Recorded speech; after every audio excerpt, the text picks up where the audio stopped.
Magsitayo ang lahat para sa pambungad na panalangin na pangungunahan ni Jamaica.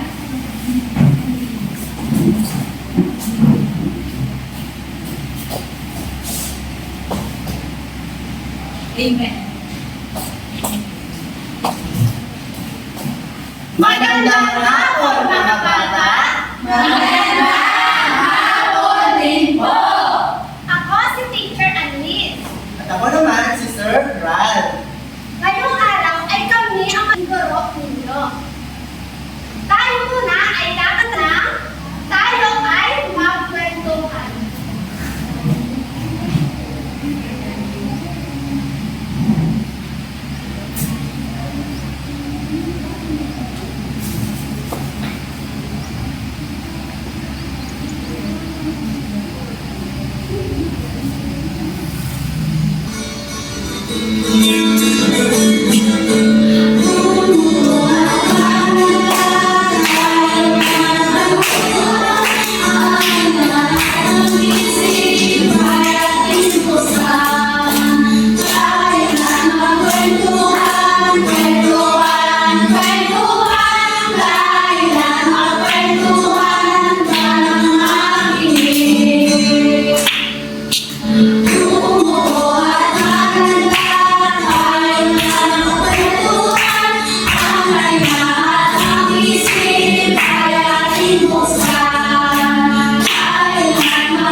Nag-enjoy ba kayo sa ating ginawang pagkanta? Bago kayo magsuupo ay pakipulot ng mga kalat na inyong nakikita at pakiayos ang hanay ng inyong upuan ng tahimik. May ilipat ba ngayong araw, mga bata? Wala po! Dahil walang lipat ngayong araw, bigyan niyo ang inyong sarili ng 3 bagsak.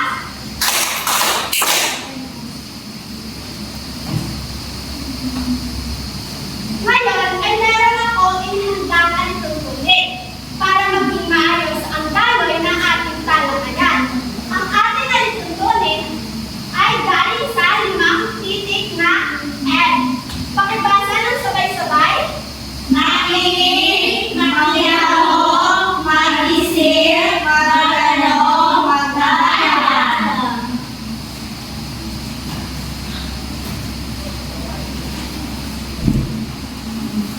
Inaasahan ko na ang bawat sa inyo ay susunod sa ating alituntunin. Maliwanag ba yun, mga bata? Opo! Ngayon naman ay meron akong sinabi sa inyong takdang aralin. Pakikuha ng inyong takdang aralin at pakipasa sa inyong unahan.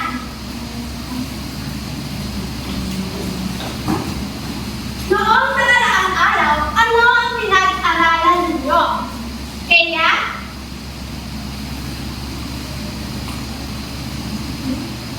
Ang pinag-aralan ko ay ang pag-ukit ng pag-awaran ng Nebula.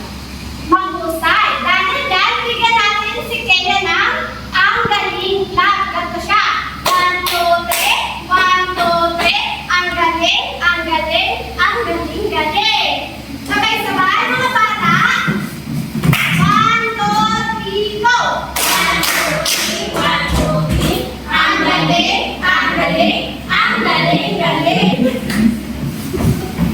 Ano ang tugma sa tula? Jenny? Ano ang tugma sa tula? Ang tugma sa tula ko ay ito yung magkakatugma ko sa hulihan sa tula ko pag ginagawa ko. Mahusay. Ano naman ang maikling tula? Mary Ann? Ang maikling tula ko ay merong maikling salita. Mahusay. At paano naman gumawa ng maikling tula na mayroong tugma? Jenny?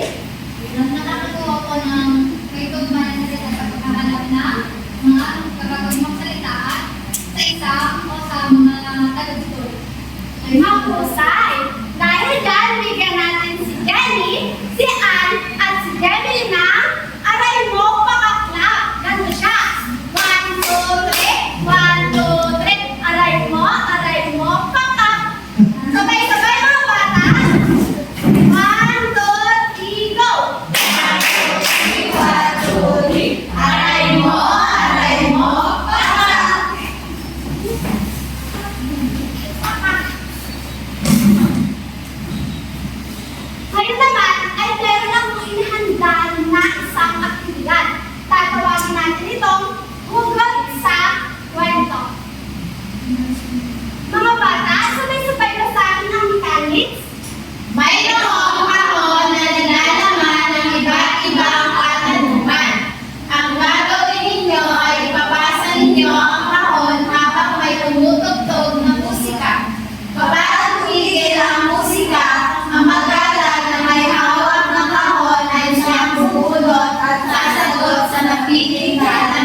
At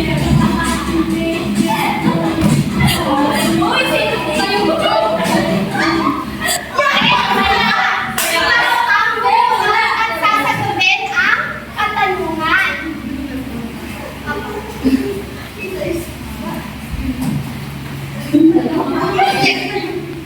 Dito, nagtatagpo ang lahat ng may crush.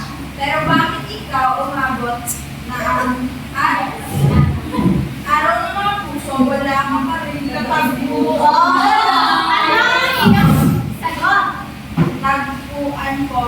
Mahusay. Ngayon, pasa na ulit ang kahon.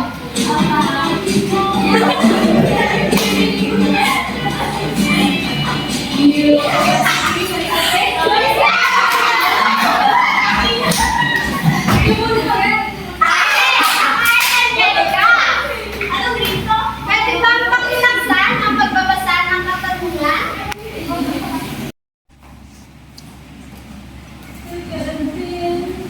Sunod-sunod ang pangyayari sa kwento, pero kahit anong gawin mo, parang walang hain.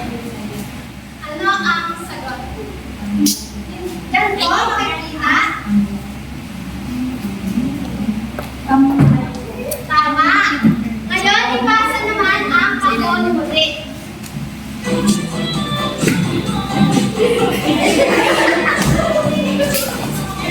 Wow! Ulit! Okay, nakain ba ang Berlin?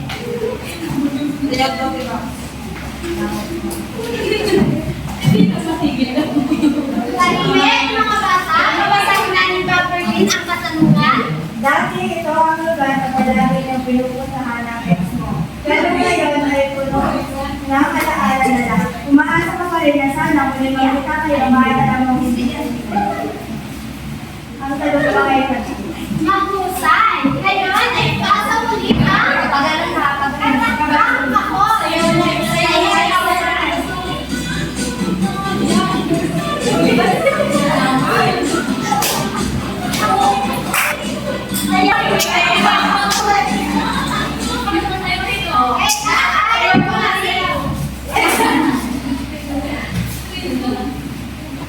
Hindi ka nag-isa pa.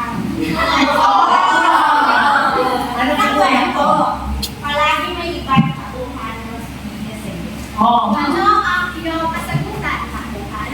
Tama. At ang tulig katanungan ay ikot muli ang kahon.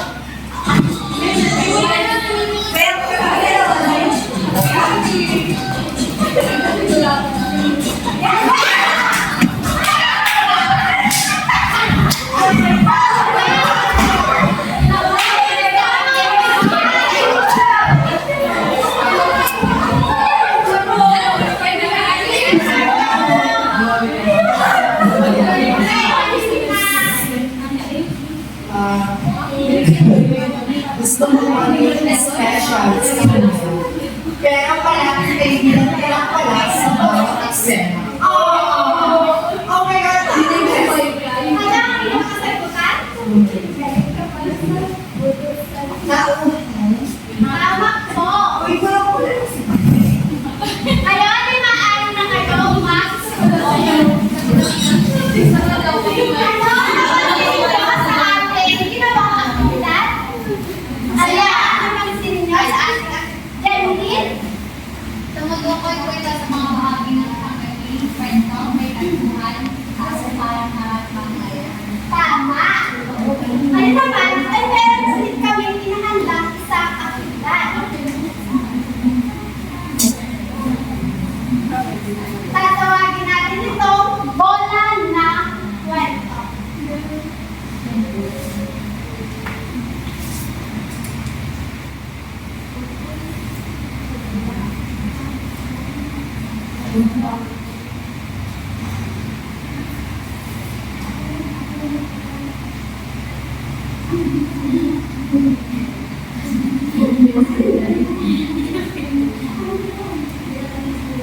Ang gagawin ninyo ay gamit ang mga papel na ito, igugrupo muna kayo sa dalawa.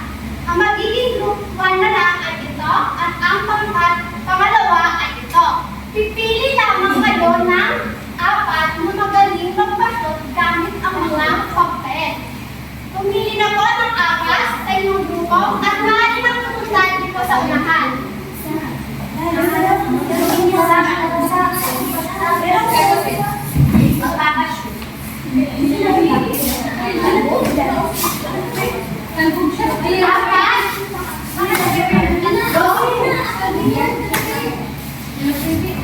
Ang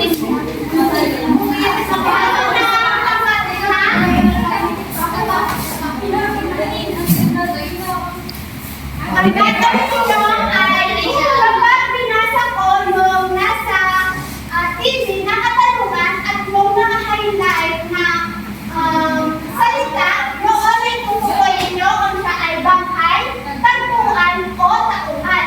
Pero bago nyo siya sagutin, ay gamit itong mga papel.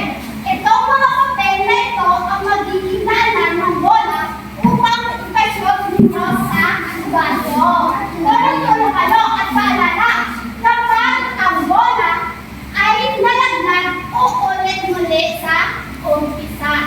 At kung sino ang mabilis at naipasyon sa tamang baso o sagot, sila ang magkakaroon ng puntos. Sabay-sabay na. Dito ang pangkatuna, sila. Kung sino ang sili,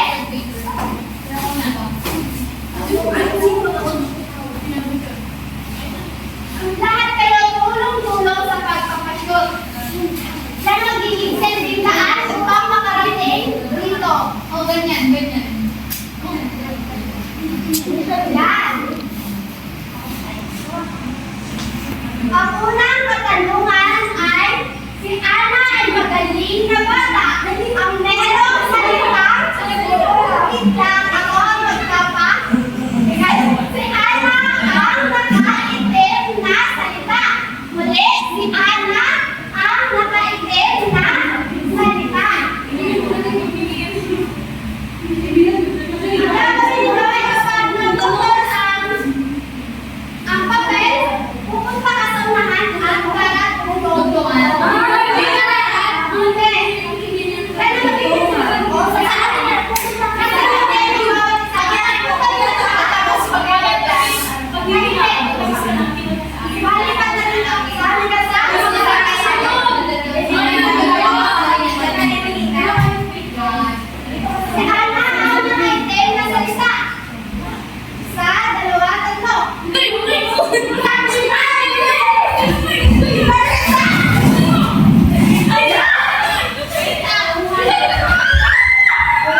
ninyo ang ating pag-aaralan ngayong araw?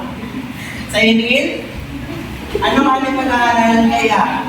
Tungkol po sa ano po, sa may kinalaman po sa mga tauhan po, sa bahay po, at tagpuan po ng mga kwento po. Yan. Yes, Risha? Tungkol po sa maikiwan po. Yan. Ang ating pag-aaralan ngayong araw ay tungkol sa nagtutukoy ang mga elemento ng kwento, tauhan, tagpuan at bahay. Tungkol saan nga? Tungkol ang mga elemento ng kwento, tauhan, tagpuan at bahay. Yan. Para naman sa ating layunin, mga bata, sabay-sabay natin basahin ang ating layunin.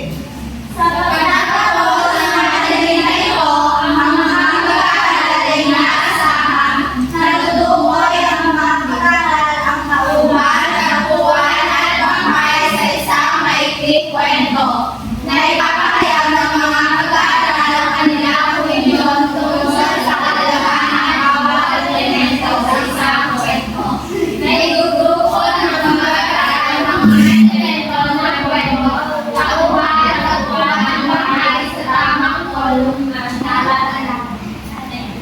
Yan. Sa ating talakayan ay gagawin lang din natin ito masaya. Ngayon, nais ko na pumunta ang lahat sa gitna. Ayan. Pumunta kayo sa gitna at habang tumutog ay matulog-tugin ang mga kanta. Habang tumutog ang kanta, malaya kayo ng gumawa ng sarili ninyong sayaw. At kapag kuminto ang musika ay kayo ay iinto upang gumawa ng pose.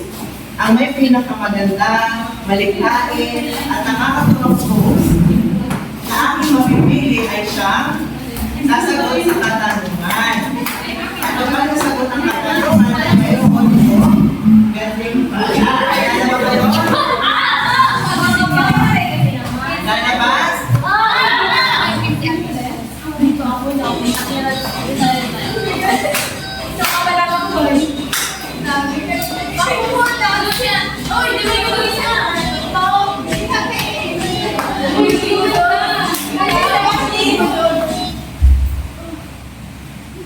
Ayan, si Sairi na may pinakamakatulog.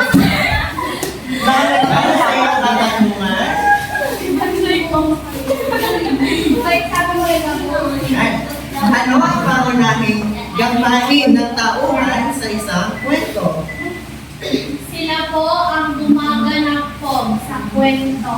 Ayan, tama. Ang tauhan ang siyang gumaganap sa isang kwento. Ano ba mangyayari kapag walang tauhan sa isang kwento? Malo.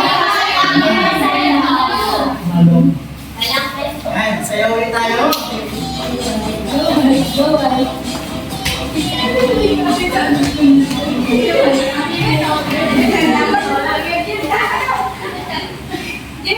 Ayan, si Maika.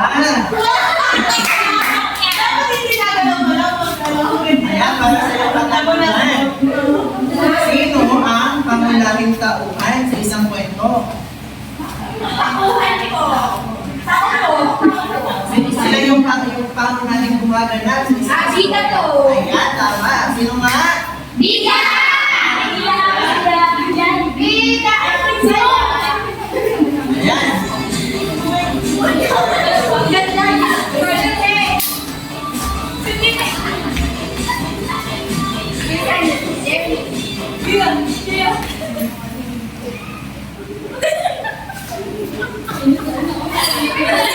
Ayan, si Sonny.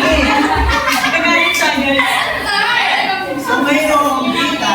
Sino naman yung kalaban ng bida? Ayan, sino nga yung kalaban ng bida?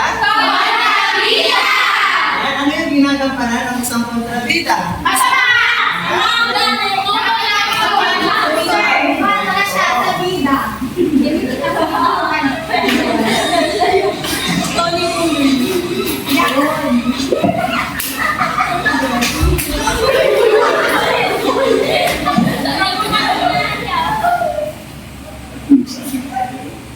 Ayan, dumanapin.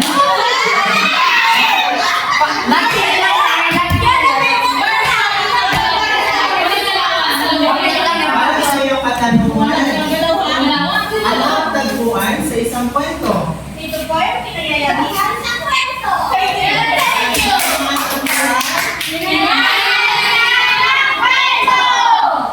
Paano kung walang ginagawa?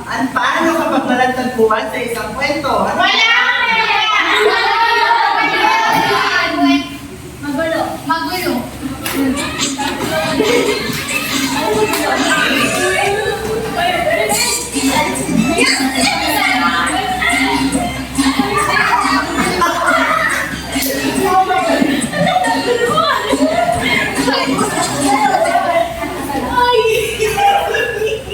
Yes, Trisha.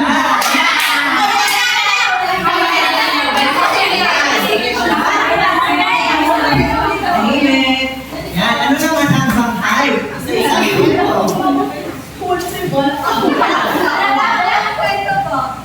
Ayan, ito yung buong kwento o ito yung magkakasunod-sunod na. Ano nangyayari kapag magulo ang isang kwento?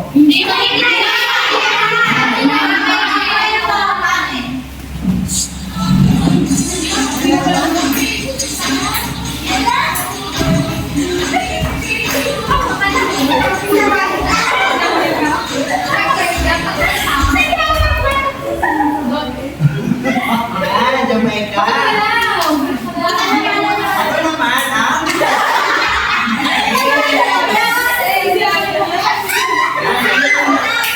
tahimik po, tahimik. O, ano naman po ang tatlong bahagi ng bangkay? Simula, gitna, wakas. Ano nga ulit?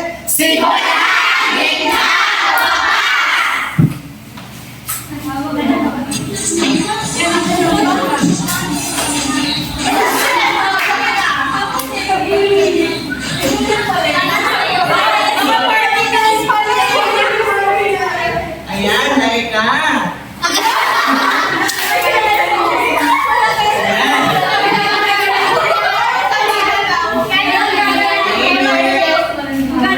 Ano nga ulit yung tatlong bahagi ng bangkay? Simula, gitna, wakas. Ano naman ang simula? Kasi wala ito yung nagpapos na ng taon-taon. Ayan, sa simula doon ipinapakilala ang mga tauhan.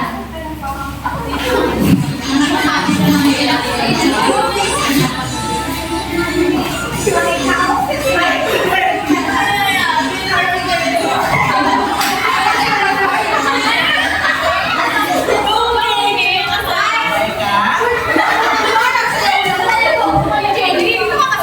ano naman ang mayroon sa gitna ng kwento?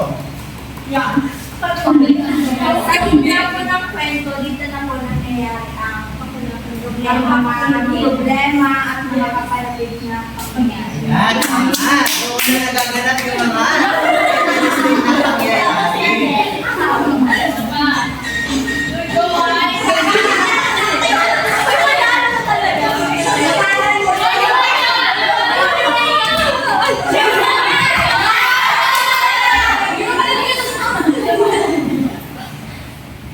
Ayan, Angelica. Ano naman ang mayroon sa wakas ng isang kwento? Ayan, tama. Doon ay kung saan masaya na ang lahat. Ayan, mahal na kayo magsuko.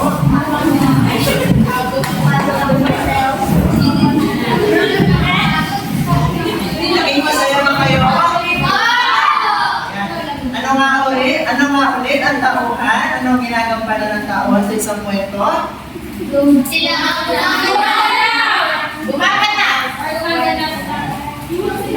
Angelica? Ayan, tauhan ang gumaganap sa isang kwento. Ano naman ang ginagampanan ng tagpuan sa isang kwento? Dito po nagaganap ang mga pangyayari. Ayan. Doon nagaganap ang mga pangyayari doon sa isang kwento. Ano naman ang bangkay? Roselyn? Pagkakasunod-sunod po sa kwento. Yan. Ano nga ulit? Yung tatlong uri ng bangkay? Yan.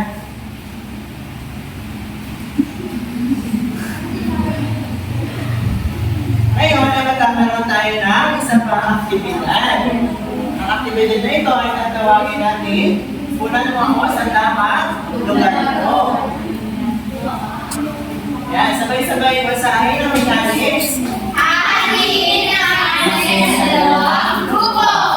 Bawat grupo ay bibigyan ng nagkakawa ng kaibigang pwesto. Ang bawat grupo ay aalamin at tutuin ang tatlong elemento ng kwento. Kaluguran, kaluguran, tangkay. Matapos na patuloy ang mga elemento, ilalagay ng grupo ang sagot sa tamang kolong ng halakhayaan. Takuan, takuan o bangkay. Pumili kayo ng isa o dalawang kinatawan upang magbasa ang mga paliwanag ng inyong kasagutan sa harap ng klase. Naunawaan ba ang mechanics? Oo! Ayan, simulan na natin ang paghahati sa ilo.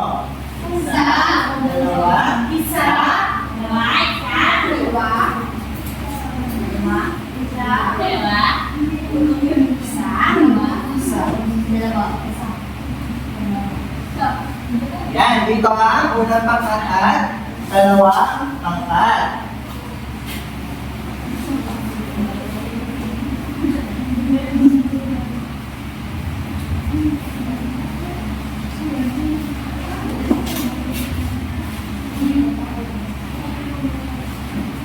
Ayan, maaari na kayo pumunta sa inyong mga grupo.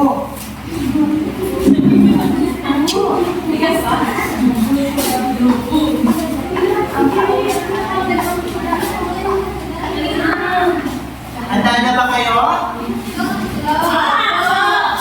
Ayan, maaari na kayo magsimula.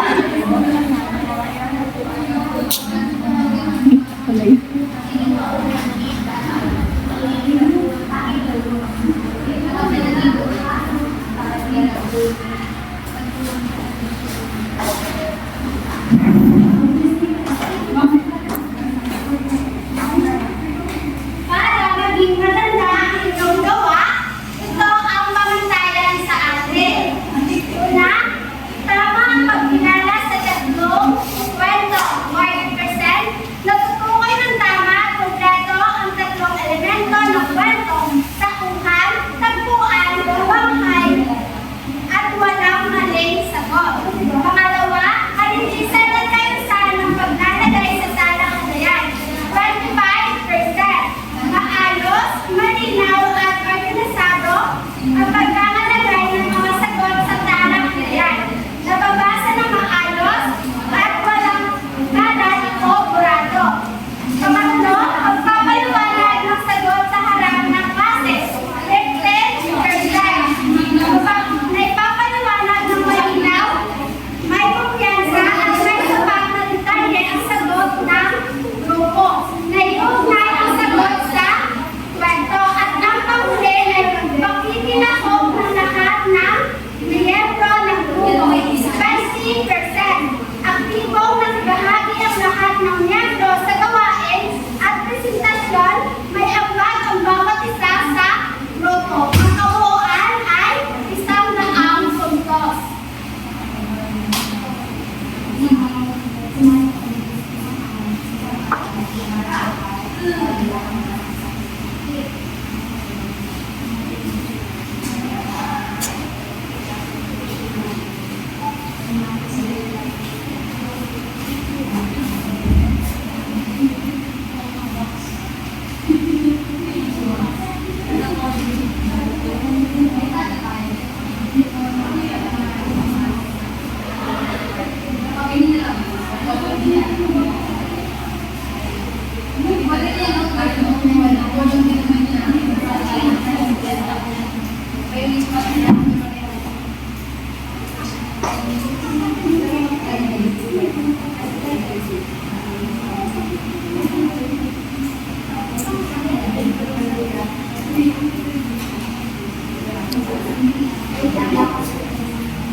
Tapos na ba?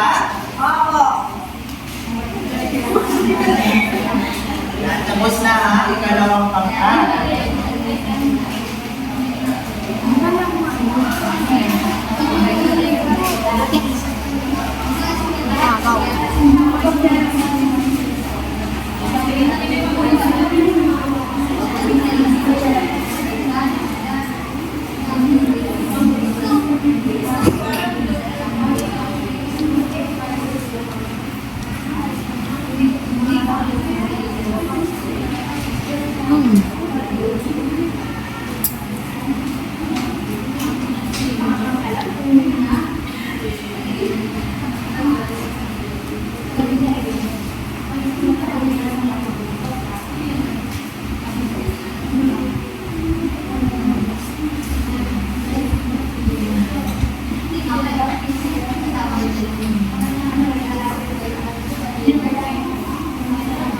Tapos na ba ang lahat? Tapos na ba ang lahat? Tapos na po kami. Yan, ang photo ay tapos na.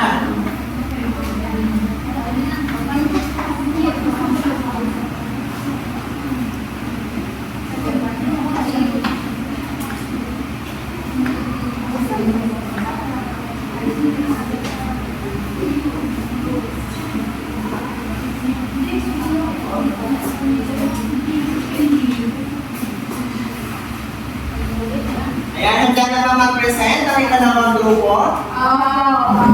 Ayan, punta na sa unahan ang mag-present.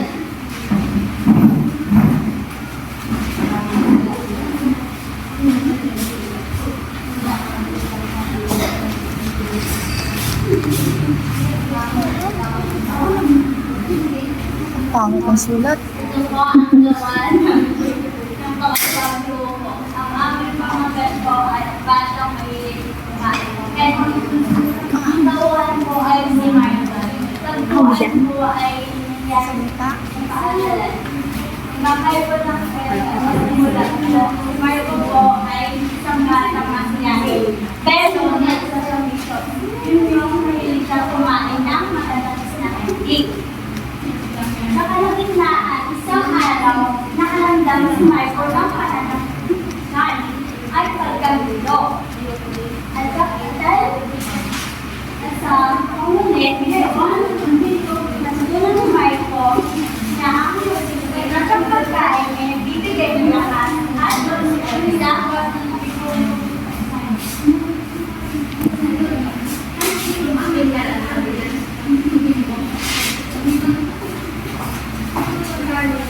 Ayan, bigyan natin ng ikalawang grupo na ang Galing-Galing Club. Alam niyo ba yun, mga bata? Ganito yun. Sa dalawa tatlo, ang galing-galing. Ayan, tumayo na ang lahat. 1, 2, 3, go.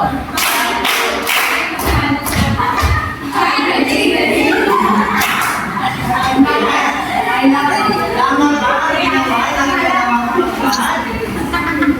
Ang tauhan ay si Michael! Oo. Ang tauhan ay sa Hilig sa hilig sa paaralan. At sa simula, Si Michael, isang bata masiyahin, pero may isang wisyo. Hindi ko siyang kumain ng candy. ang tama sa gitna, Isang araw po, nasakit po si Michael. Mga sinunod. Ganito po. ang tama at sa wakas, Natutunan po ni Michael na ang gusto siyang pagkain ay nagbibigay ng lahat ng kalusugan sa mga katawan. na ay mahusay. Ngayon naman ay pakikita una ang pagkakilan.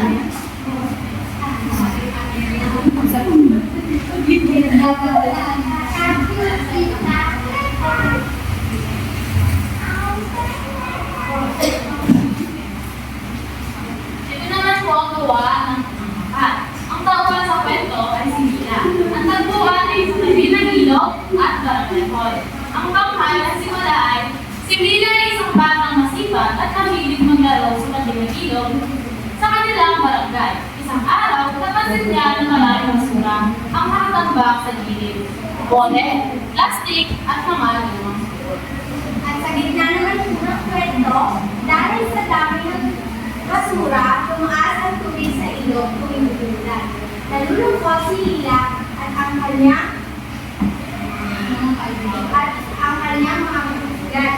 At sa wakas naman po, sa huli, unti-unti lang ibalik ang kalinisan sa ilog at natutunan ng lahat ang tamang pagkatapon ng basura. Lamang po at maraming salamat. Ayan, bigyan natin ng tagtong bagsak ang unang pangkat. Ayan, tama ba ang unang pangkat? Sino ang tauhan? Si Bina! Ang tagpuan saan? Sabi na niya ang Ayan, sa simula ay? Wala. Anong meron sa simula? Nagpangalan lang ako. Isang tauhan. Hindi kailangan ang personality ang kanyang personality. Lahi. Ayan, sa gitna. Mga Sa kanilang barangay. Sa wakas. Ayan. Sino kaya ang may pinakamataas na punto? Mami po kasi nakuha kami at walang burak. Ayan. Ang may pinakamataas na puntos ay?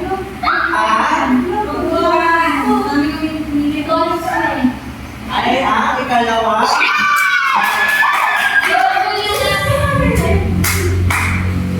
Yan, ang ikalawang grupo ay nakuha ka na ng puntos sapagkat maayos yung kanila pagpapaliwanag at malakas din yung kanilang boses sa pag-present at maayos din ang kanilang pagkakasunod-sunod.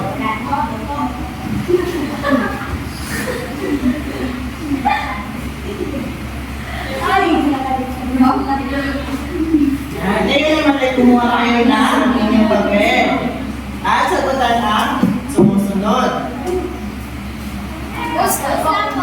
Okay na po. Ayan. Sino nakakuha ng mataas na puntos?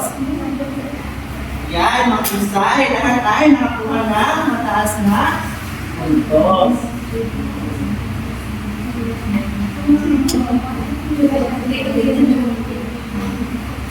Paano